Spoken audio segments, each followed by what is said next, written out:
Should supermarkets police the way customers dress? We've heard a lot in recent years about shoppers pushing their trolleys along wearing nothing more than pyjamas, slippers and a smile. But today, smartphone footage from an Asda store in East London where a shopper was told that she was dressed inappropriately because she was wearing a crop top and showing her midriff. Here's the footage. And you're saying that what I'm wearing is inappropriate? No, because you are working without almost clothes. We can see your body almost. I'm wearing what? Yeah, no problem. Right now, manager is coming, manager of store, night shift. This is what I'm wearing, by the way.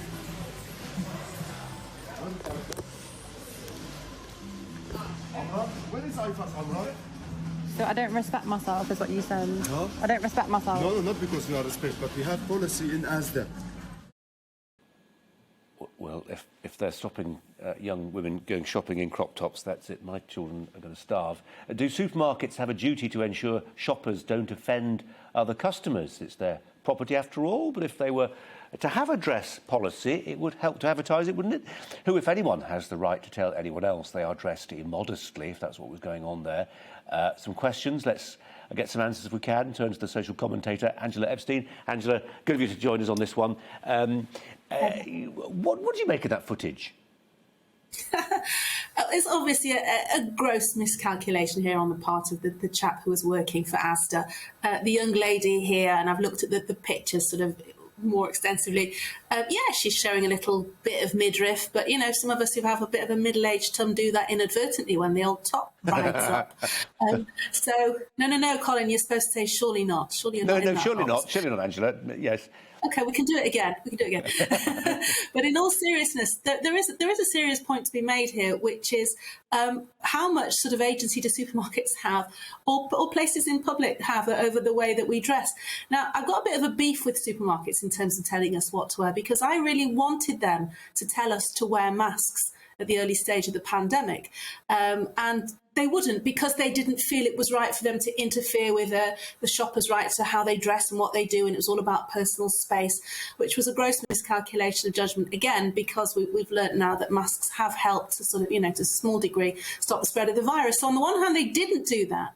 But then here you've got a supermarket telling us how we should dress. I mean, we do have a bit of a kind of slovenly side to us here in the UK. You do see girls going out in rollers and pyjamas and blokes in string vests. You'll get people saying, well, you'll get blokes in their flip-flops and shorts looking less than appealing and aesthetically, you know, lovely. I agree. And I think that the issue is really what we're telling people about ourselves. Do we have self-respect? And also what we tell our kids.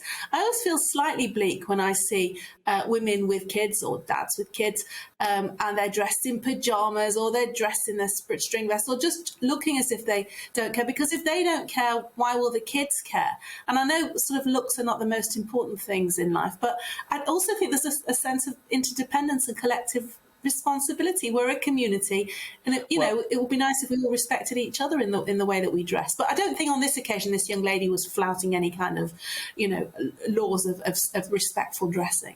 No, we come to a really important point at the end, and it gets slightly pointy-headed, but I think it is terribly important, that idea about how you codify morality. Whose job is it? And you get into that slightly murky territory. I'm a great believer in not having laws or the state wagging the finger saying this is how you ought to behave. But the alternative is that we encourage a sense of what is respectable.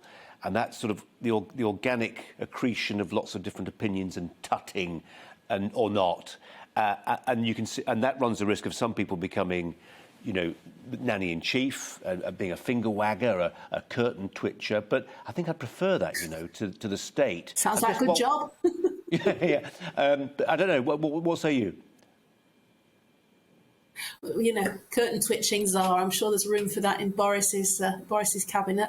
But in all seriousness, I think we have to think about the concept of dress codes in general. Look, there are certain places you're presenting the news with a suit and tie on because, you know, this is a serious programme. You're disseminating information. It has a responsibility, and there's a smartness that's required to go with that. Likewise, when you see other people in areas of professional life, we expect a certain standard of dress.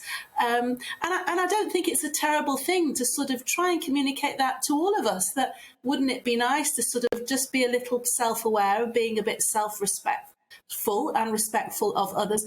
But equally, you can't have people saying, such a nuanced approach. If the top rides up half an inch above the midriff, does that mean that you're no longer allowed to go in and buy a packet of fags from the supermarket? So I think you're absolutely right. You can't go down the whole cliched nanny state with this, but we can take personal responsibility. I think there's a big difference between the state or the powers that be or supermarkets, whomever intervening, and us all taking a bit of personal responsibility and thinking, if we think better of ourselves, others may well do as well.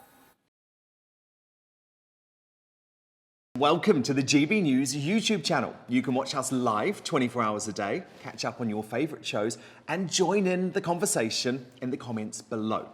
Don't forget to subscribe and you'll never miss any of our exclusive content.